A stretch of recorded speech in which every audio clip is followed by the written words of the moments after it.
episode, we dive into the inspiration of Project 44 with Samantha Smith. In honor of her late husband, Andrew, Sam founded Project 44 alongside my podcast host, Krissi. For the season finale, we discuss the moments that have been most meaningful and most impactful. We also share some exciting upcoming projects that are furthering and growing the mission. Listeners, a very special Finding 44. Sam, it is so great to see you again. I feel like that this is much more of a reunion, even more so than like podcast or interview or anything else, because all of us go back for many years. Can you kind of give us the background first and foremost? It's just great to get to see you and connect with you again. Can you just kind of take through like this connection and obviously the thread of Andrew that really brought the three of us together? Yeah, I mean, Larra, I think we did interviews before Andrew passed, if I remember right. Yes. Obviously, you're in the sports scene at Indy, so we kind of go way back with you and you getting to interact with us as a couple, and then certainly after Andrew passed, we've been so appreciative of how much you plugged in and been a huge part of the podcast. But I mean, yeah, here we are 10 years later. Andrew passed in 2016. Shortly after that, Krissi reached out to me, wanting to kind of formalize what Andrew was pushing with his mission and saving lives through bone marrow transplants. And Project 44 kind of began as this, again, wanting to continue on in his legacy. And it's just grown and grown and grown. And 10 years later, here we are on a podcast trying to just reflect and, go over everything that's happened in the last 10 years. It's crazy to me. I always talk to people about it being the worst kind of perfect storm. I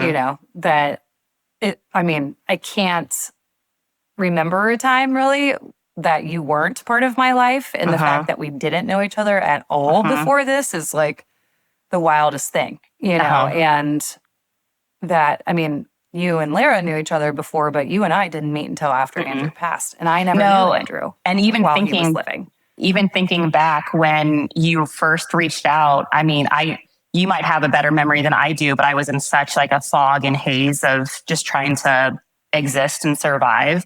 I'm sure I, ignored several emails first, or like I just didn't get to them. But to your point, you are a fixture in my life, and it is crazy to think about a time that I didn't know you. That's crazy. Appropriately so, the first time we ever sat down together was at Patachu on campus. Of course it was. Yeah.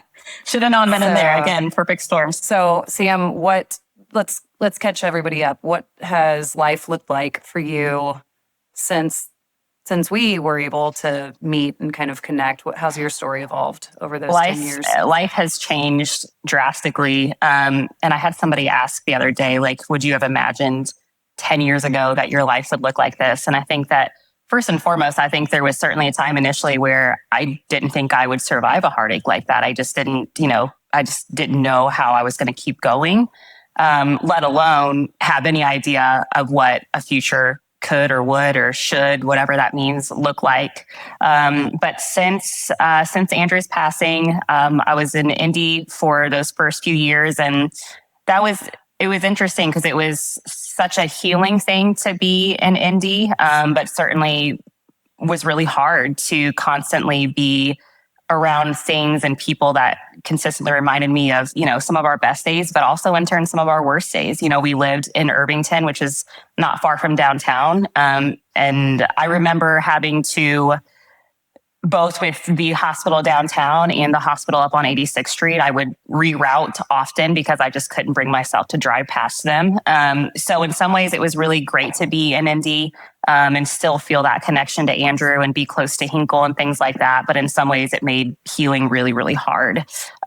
So we were in Indy for a while, moved to Texas. We own a CrossFit gym now. So I'm in the full throes of that, being a business owner every day. And then certainly just Project 44 has grown and evolved and changed with us over the last 10 years. And but what I can appreciate, the consistency has always been Andrew's mission and saving lives through bone marrow transplants, and that's remained consistent. And what also has remained consistent is I've never felt like Andrew was forgotten or that, nobody remembers him anymore. Because I think that's a huge part of grief is you just think that everybody else kind of goes on in their life. And to some degree, that's true.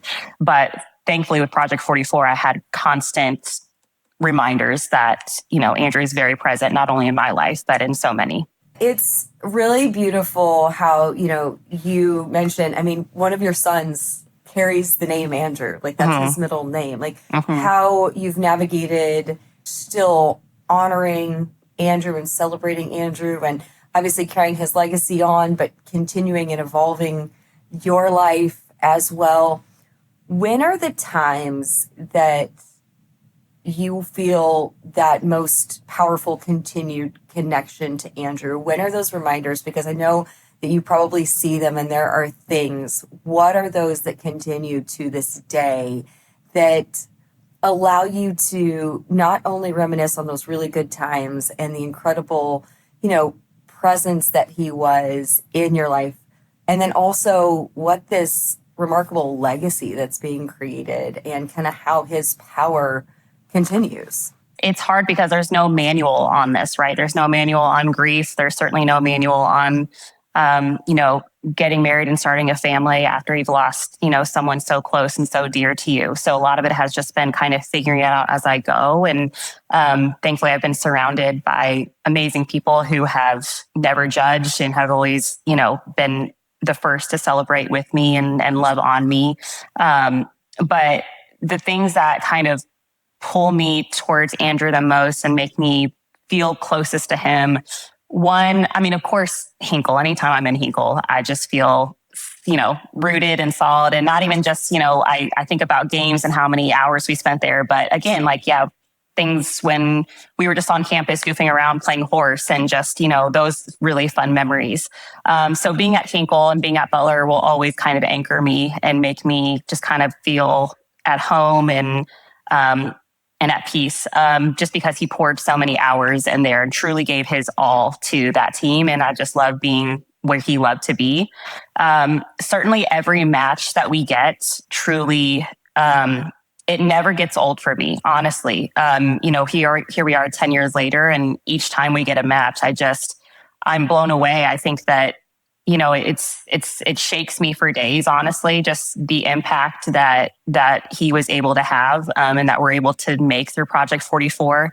I think about these lives, these people just literally not existing without Andrew first championing this cause and the ripple effect that has on the universe, right? Like I think about Deegan, our first match, he was a beautiful little boy. I think about if Chase had not signed up for that registry, you're talking about a mother who has changed forever because she's lost her son. You're talking about siblings that didn't grow up with a little brother. You're talking about all these people and all these things that Deegan will go on and grow to do. Those things just wouldn't have happened. And so it truly means so much to me whenever I get, a notification that we have a match. Those things just always pull me towards Andrew's memory. And I just have to think he has to be so dang proud. And I just can imagine that he's smiling and so happy and proud of what we've been able to do. Again, I think about our initial drives, Andrew and I just, at Hinkle or at a park, just trying to get people signed up to be on the bone marrow registry. So,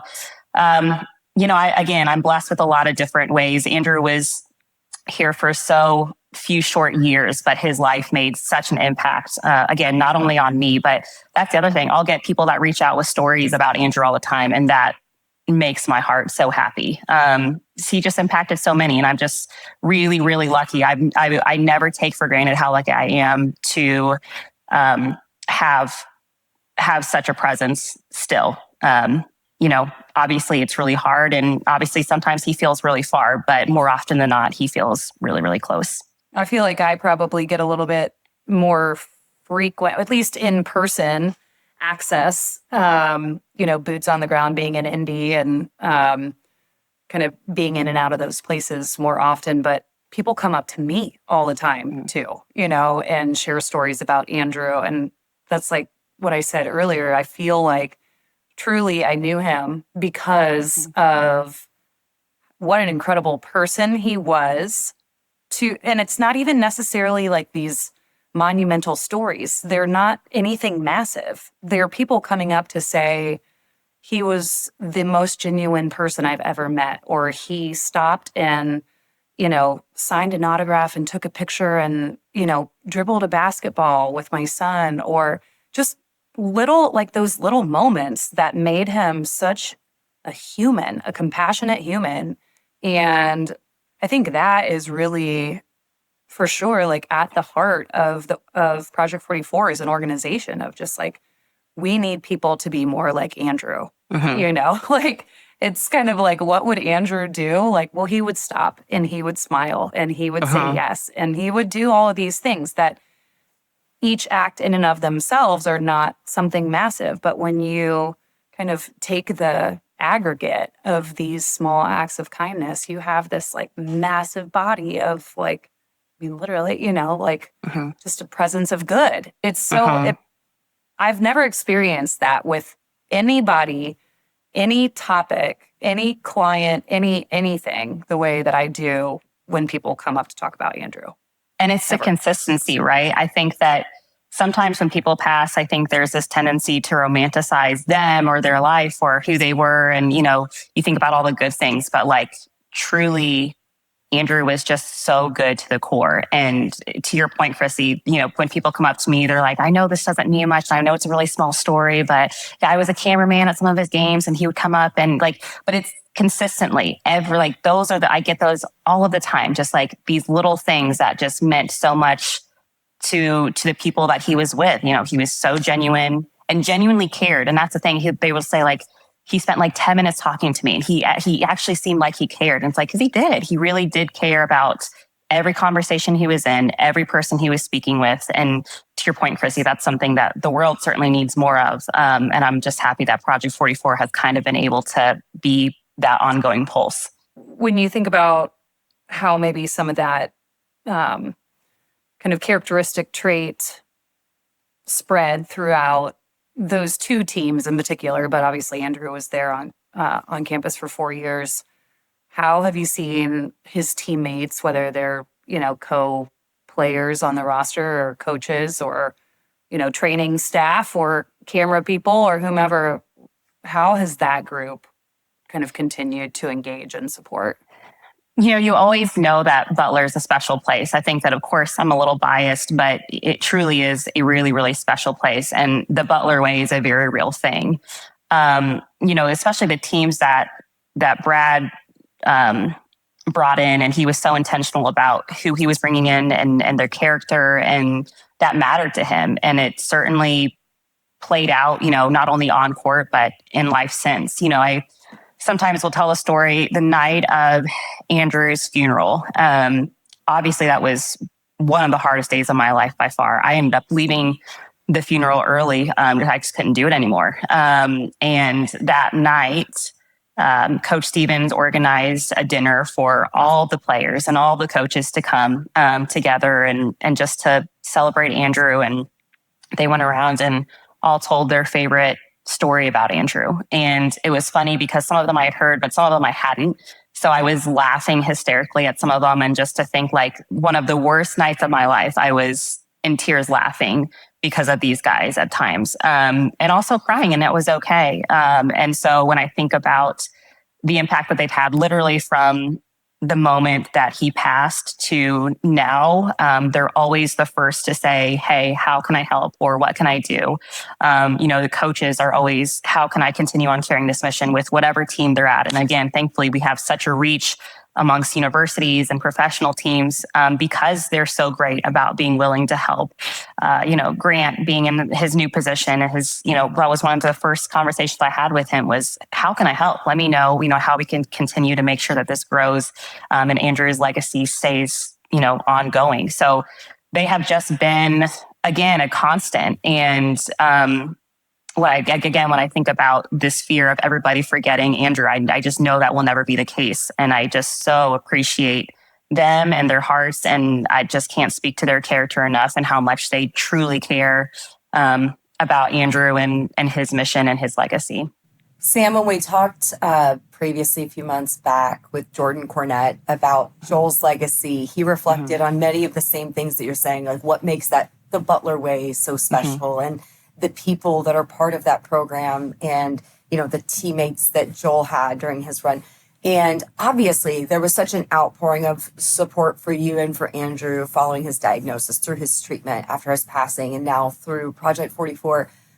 When you were in it, when you were part of those two runs, could you appreciate just how special it was? Was there a time when you started to kind of realize what made that group in particular something special, even, before what you would learn many years down the road through obviously what you experienced? Because I remember having a front row seat, working in the media, going to that national championship and watching this team, and you could truly feel that what Brad had built. So I'm just curious from your perspective of living it firsthand, what it was like to be around for, that group, that magical run in which truly all of the country learned about Butler basketball at once. Yeah, I think that it's funny because I don't think that you can ever appreciate something fully until you're removed and out of it. But with that being said, there was a true recognition of how special what they were doing was, and how unique the group was, and that the care was so genuine about one another. And it really wasn't about the self. It was about the team. And it was so fun. And it was some of the best years of our lives. It was incredible. And, certainly after Andrew passed, I just became more appreciative that he got to experience things like that. But yeah, I think when you're in it, you appreciate it. You can recognize oh my gosh, this is happening. This is amazing.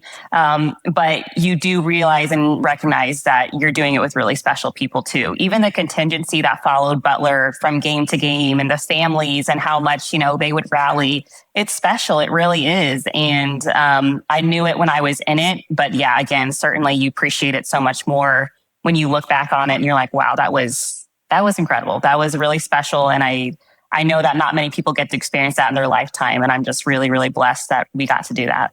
I think something that's really, I'm so excited about it and feel really fortunate to be part of it. I guess I would argue to say you're not really out of it yet, because we're coming full circle this year. Yeah. Right. So Final Four is back in Indy for I think it's the second time since Andrew competed in 2010. No, 2011. 2011. Well, it was 2010, 2011. 2010 Indy. Yeah. The next one that was in Indy was COVID, the bubble, right? It was the lockdown, the whole tournament. And now it's back, and it happens to coincide with the 10-year anniversary of Andrew's passing. And not only are we kind of boosting our presence within that championship weekend, we have a program-wide relationship with Butler Athletics this year. And so we've really, I say full circle, but I think it's really hard to think about. I don't know what next year, what 10 years from now would look like, how the circle continues to grow, and what comes next after that. But when you think about what it means and feels like to see our Project 44 mark in these places where Andrew's name and influence and impact were felt firsthand, and now we're back in a very real, kind of formal, official capacity. What does that feel like to you? Again, going from kind of the girlfriend in the stands, in 2011 to now, then the wife, and now, the co-founder and president, and just, I don't know. I'm curious. It's incredibly meaningful. Again, Indy will always be such a place of significance and importance to me. And certainly when you throw basketball in that, it just becomes, again, just an anchor for me.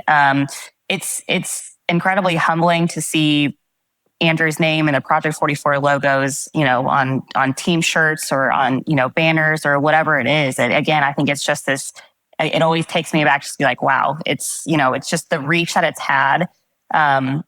Thankfully has just been bigger than anything I could have imagined, because again, right, what does that mean? That means more lives being saved. And so anytime I see that, a logo, a name, something. I'm just hoping that somebody else sees it and gets at least a little bit curious if they don't know his story to look it up, and then hopefully in turn join the registry or feel led to support us financially, whatever it is. I always am hoping that impact is as big as to others as it is to me. Just for the benefit of anybody listening today, I think it's worthwhile to kind of, outline the various experiences that Project 44 has this year relative to the campaign, and, kind of specifically the ways that they can engage and support with that. I know from our perspective, one of the things that we've always been really mindful and delicate with is we've never asked for money. We've never done a specific fundraising initiative. And part of that is semantics, right? When we talk about donation, really, we just want your marrow or your blood stem cells, like that's the first priority for us. But we have been such a bootstrapped organization in large part, and thanks to some of our really key partners who have continued to step up over the years. We're now a state partner and are really fortunate to have a relationship that helps kind of underwrite, the organization activities as a whole. But I think when we look at the opportunity of something coming into our own backyard that meant so much to Andrew, and Andrew meant so much to that environment and that network, we were like, well, it's kind of now or never, like we gotta put our eggs in this basket and run as fast and hard as we can. And so I think it'll be really exciting to see that Project 44 brand really kind of infiltrate Indianapolis during that championship weekend. And for those who don't know, who aren't up on the T of it, it's D1, D2, D3, NIT, all happening in Indy at that time, plus HBCU was recently announced. So all of those tournaments are happening in Indy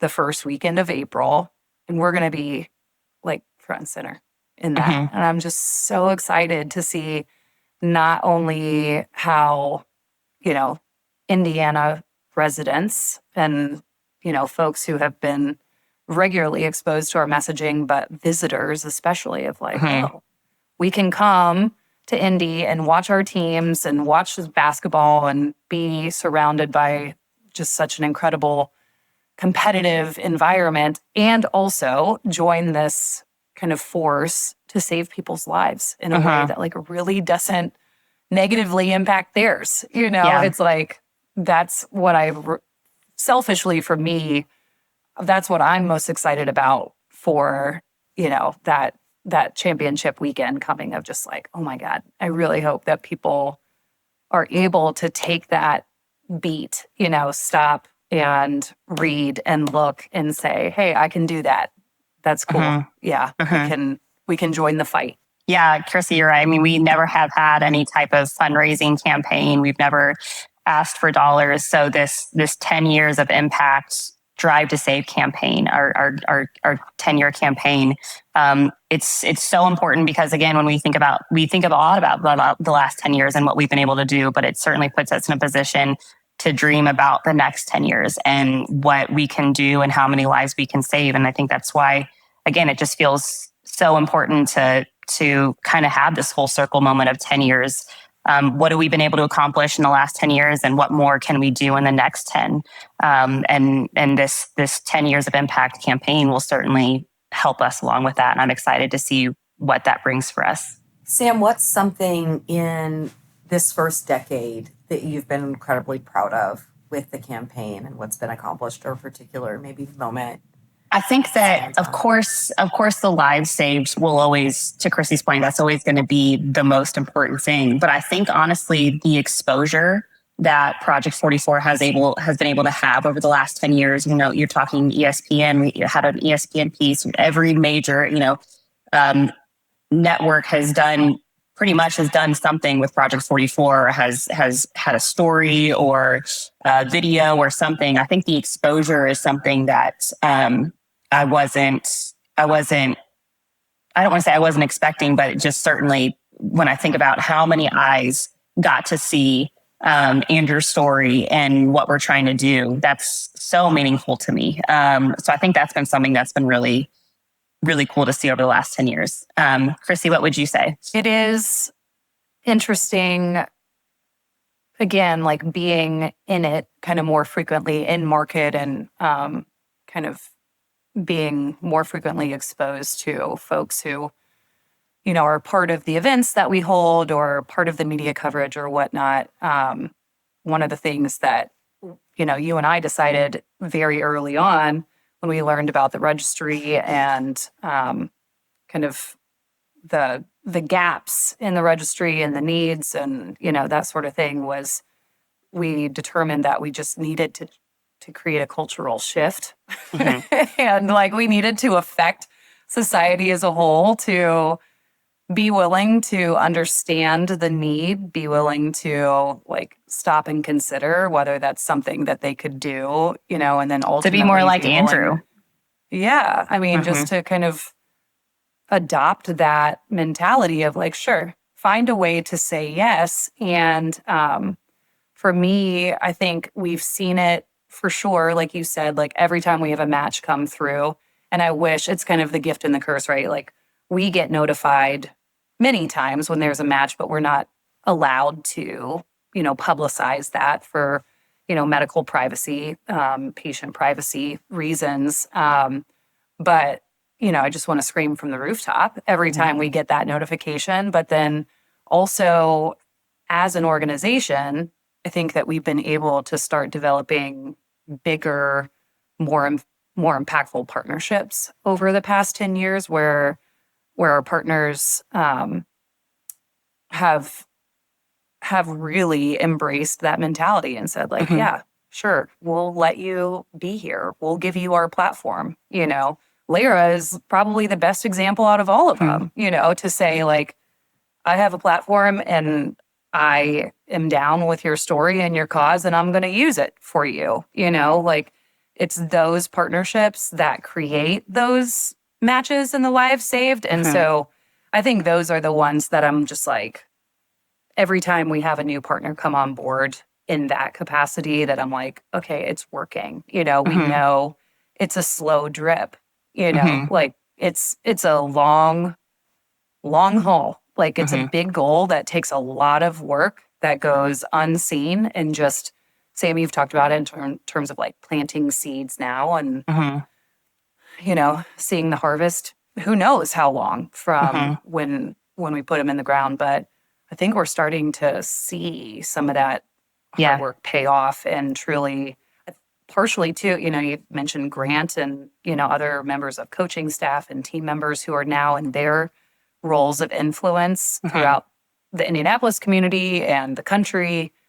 Those guys are taking it seriously, you know, like they are carrying us with them where they go. And I don't know, I feel like to a small degree, like we still have a long way to go, right? But we are helping to affect that cultural shift. And those, again, it's hard to articulate on a day-to-day basis, but I think when we look back in totality of what's occurred, it's like pretty concrete. Like we can see like, man, there's before and after, you know, we're in it, you know, before and in it because we're not done, you know, but I think it'll be really interesting. And a good example of it, you know, we've got this year's Indy Classic, which is kind of one of our annual activations and partnerships with Indiana Sports Corps.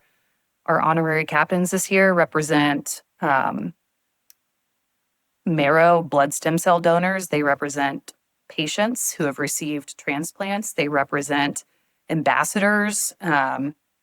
We developed a partnership with LLS this past year, now United, Blood Cancers United, and folks who are like really intimately connected to the cause, who have participated firsthand and who have connections to like Butler and Purdue, you know, and like we're able to really celebrate those people in a sold out Gainbridge, you know, like that's I don't know. It's giving me goosebumps thinking about it.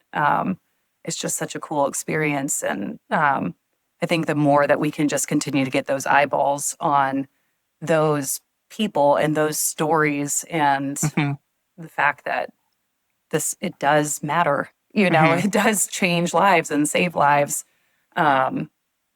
And just really amplify that on that kind of stage. Like, I'm just so excited about that. Yeah. Question for both of you, as you have such a significant few months ahead. You mentioned Indy Classic. Krissi, obviously, you touched on the tournament, coming up in the next few months.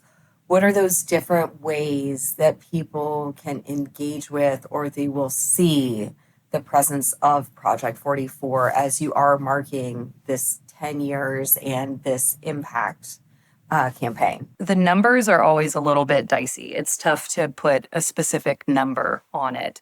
But ultimately, we're looking to affect the largest registry event in collegiate sports history through championship weekend. So we'll be activating within various local fan engagement activities. So, there will be all kinds of events throughout the city, from Music Fest to a cultural experience called Swish, which is kind of a food and visual arts engagement. There are community restaurant partners who will be carrying our brand and campaign within the restaurants throughout downtown. We are having conversations with the hospitality and hotel industry, transportation organizations. We are hoping that, we activate always within sporting events, which is great. People know us there, right? And they're like, oh, here's Project 44. We remember their mission. But the biggest challenge we have in those spaces is that, number one, people are in a hurry to get where they're going. And number two, wireless connectivity is always a challenge. And so the two things that we really need to add people to the registry are 5 minutes and good internet. And so the activations that we have planned this year for, kind of surrounding championship weekend are to kind of hit those people in spaces where they do have a minute to stop and engage and, get their phones out and really, kind of discover who we are and what we're trying to do and hopefully make that decision to show up. So it will be a combination, Larra, to answer your question, of kind of in-person activations where we've really upped our promo item and merch game this year. I'm super excited. Actually, you have it? Give a little. Oh, we got a reveal? Yeah. Well, so I don't have everything here, but I do have an a couple. unboxing. Just the These are so trendy. This is so how trendy. I'm not an influencer. If you do the nail thing. No, I like literally, I don't know how to unbox. But we have the cutest little tattoos. And oh my gosh, the moose stress balls. Sam, I don't know if you've even seen those yet. They're like the cutest thing you've ever seen in your life. But look at our guy. Look at our little adorable. Yeah, he's the best. And then of course we have he is the best. Our logo. So we'll have those. We have the best partners in the shop. They're our merchandise partner and also have developed some of the creative for this. They're like insanely talented and insanely charitable. And so we have a new line of merchandise that's coming out. We have all these promo items. All of those things will be part of our activations and giveaways. And I've been to a million of these things, and we're not going to give you a cheap click pen. We're giving you good stuff. So you got to come see us at our activation tables at each of these events because they're going to be so good. And of course, you can sign up real time at each of our activations too to join the registry. We're targeting fans between the ages of 18 and 35. And that's it's a tough pill to swallow in some ways because our window keeps shrinking in terms of who can join. When we started, it was originally up to 44, ironically. And then it went to 40 and now we're at 35, which you can't argue with the science, right? Like it's because it works better and, give patients a better chance at a longer life ahead of them. But those are the ways to activate there in Indy. But then, of course, again, we're, kicking off our 10 years of Impact Drive to Save campaign. So, folks do feel led to financially support us. And as we look to the next 10 years, they're absolutely able to do that too. So, we hope it's both. Also, Megan just sent me a little preview of she sent it on the group text with the moose, and it's so precious. This is so great. It's so cute. It's so cute. He's really cute. Really little chunky little guy. Yeah. And one of the things for me, it's so like, in terms of like, you can't look at this and like not smile, which is like so Andrew, right? Well, I mean, like too, like that's like such indicative and like resemblant of Andrew, because it's like, you would see this in it. So that just nature, it's great. Mm-hmm. Yeah. Sam, you were starting to say too, like virtual opportunities to engage. One of the things that we also have is like, anybody can host a drive at any time. And probably the best way for somebody to do that is just drop us a note on our website, project44.org, and you can fill out the contact form.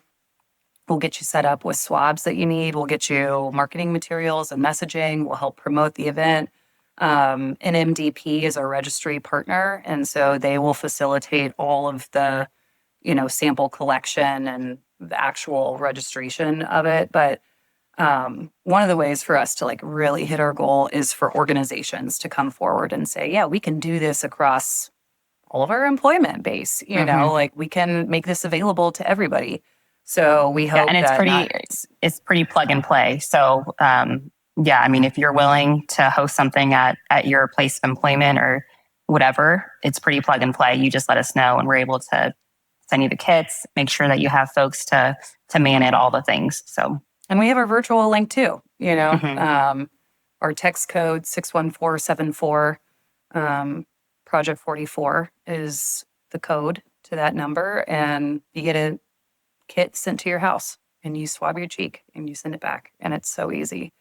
And of course, I don't mean to represent that the entire experience is a walk in the park. As somebody who's like personally terrified of needles, the idea of like, okay, here's what the actual donation is going to look like is a little bit daunting to me. But truly, once you get to that point of like, okay, understanding that there would even potentially be a needle involved, you also understand that there is a human being on the other side of that that's like, oh, okay, I have the opportunity to save that person's life, and all I have to do is a couple of needle pokes. Yeah, I can do that.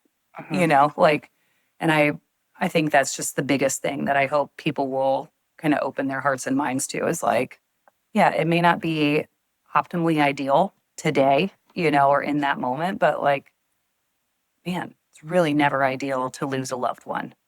So how can we rally together to make sure that happens as seldom as possible? So, Sam, I know we've talked about this several times recently, but the 10 years, we said full circle, but maybe it's not. We're in circle at some point. What do you think? Maybe Larra, I'm interested in your perspective on this too, like, because you've had a unique vantage point, kind of watching it in the context of mainstream sports and collegiate sports, and as a member of the media covering and following the story, like, where do you guys think the next 10 years may take us? Like, how has the first 10 shaped the next 10?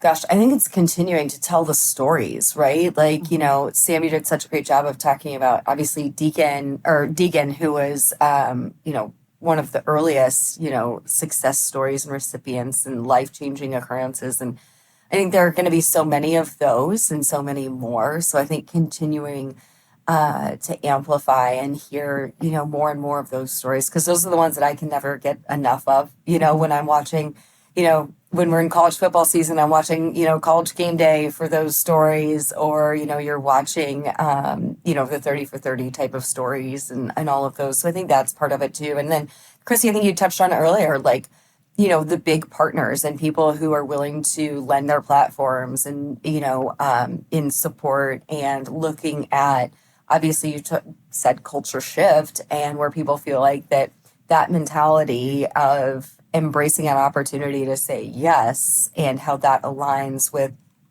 other organizations and companies and cultures. And I think that these are all going to be incredible pillars of continuing to grow and continuing to build, Project 44 within the next decade. And for, people just to continue recognizing, they see the logo and they see the moose and they see Project 44. And not only do they have an immediate, relation to or understanding of what it is, but they can think of either, I've registered myself, I know someone who has registered, I know someone who's benefited from this program. So it kind of is continuing that, beyond recognition of the brand, is now recognizing the impact of it, whether it's a story they heard or someone they know, or they themselves have been a donor. And to kind of piggyback off of that, I think one of our goals initially in these first 10 years was to somewhat degree normalize bone marrow transplants and what that means. When we first started this process, a lot of people would come up to us as we were doing drives and just pure fear. What does this mean? What do you need to take from me? What am I going to lose? Is it a full surgery? Lots of questions, but they were all based in fear. And I think it's been so awesome over the last 10 years to see some of that fear subside, and there being a better understanding of what the process looks like to A, join the registry, which is just to swab your cheek, and B, to actually donate marrow, what that looks like. So I really just hope in the next 10 years that continues on. And then again, it becomes synonymous with blood donation, organ donation, and people just know what that means and they're okay with it because they know what it comes with, but then also, what it will do for other people. So I think that hopefully over the next 10 years, there's this continual cultural shift of understanding of what it is. And to your point, Larra, of, I know somebody that did this or had a transplant or is on the registry. Again, it just becoming a normalized thing and something not based in fear, and something that we're all very comfortable with and welcome. And part of what has helped build this into such a strong brand is the moose itself. Obviously, Andrew's nickname, that is, the mascot of Project 44. You're going to obviously see it here as, we proceed through these next few months with all the activations that you have planned. We've seen the bobblehead. So obviously that is Andrew's, namesake. That was his nickname. And so in each episode, we close out by asking, who is or what would be your spirit animal? Because obviously the spirit animal of Project 44 in the campaign is clearly the moose. And I feel like you're going to go one of two directions. And I'm curious if I'm correct on this. Okay, well, you have to tell me what directions, because I feel like my answer will not be a direction that. Yeah, are you going to? Okay. Well, okay. So here's the thing. I always kind of felt like an octopus would be my spirit animal. Because listen, they're like super scrappy. They're really resourceful. They adapt and change as they need to in life. And if they get in sticky spots, they'll get themselves out of it and they'll work really hard. I just kind of always identified with an octopus. I don't know. Don't they randomly slap fish? I feel like you keep getting these random facts about octopus. They're just get out of here. Yeah, they're a little sassy. They really don't have, much time for anything other than, just living life. I think that's something that kind of resonates with me. But Larra, you need to tell me what you thought I was going to say. Well, I don't know. I kind of thought you might go bulldog. Michael Kaltmark was on here and he went bulldog. And so I was kind of thinking that you might go in that direction, which, that's probably the easy answer, as the octopus is way more well thought out. So that's the first ever on Perfect. This podcast. That's what I'm always going for. What does the octopus have two of? Is it hearts or brains? I think it's or hearts. Stomachs? I think it's hearts, isn't it? I think it's a heart. I don't know. I feel like I need to be much more educated on octopi. I'll send you all the links. Don't worry. Can you? Thanks. You're welcome. Yeah. What is the plural? Also, I really want to know right now. What's the plural of octopus? Isn't it octopi or is it just octopus? I think it actually is just octopus, but everyone says octopi. Maybe I don't know. I feel like here's the thing. I feel like you guys are making me to be I'm an octopus expert, and I'm not. I'm just saying I identify with the octopus. I love it. That's People are just going to come up to me and be like asking octopus questions. I'm going to have to educate myself now. So thanks. Yeah, you know your homework. This feels important. And octopus. I always want to hope know their more. conversations are thought-provoking, and certainly this is delivered on that.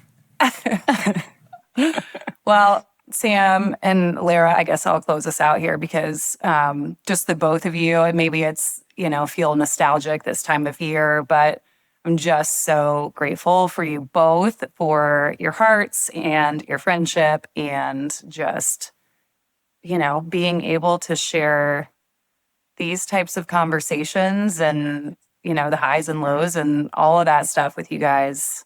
I love you. Happy holidays, man. Love you guys. Love you guys. And Love you also, so much. producer Megan from Backstage, plural of octopus can be octopuses, octopi, or the rarer octopodes. So grateful for my octopodes. Kind of like that. If we were to ever start a girl band, I think we should be the octopodes, but that could be a separate podcast thing. I could get down with that. Yeah. I love you both. Thank you guys so much. You both mean the world to me. Thanks for joining us on this episode of Finding 44. If you liked what you heard, be sure to subscribe, rate, and review. Follow Project 44's mission at project44.org and find us on social media at Join Project 44.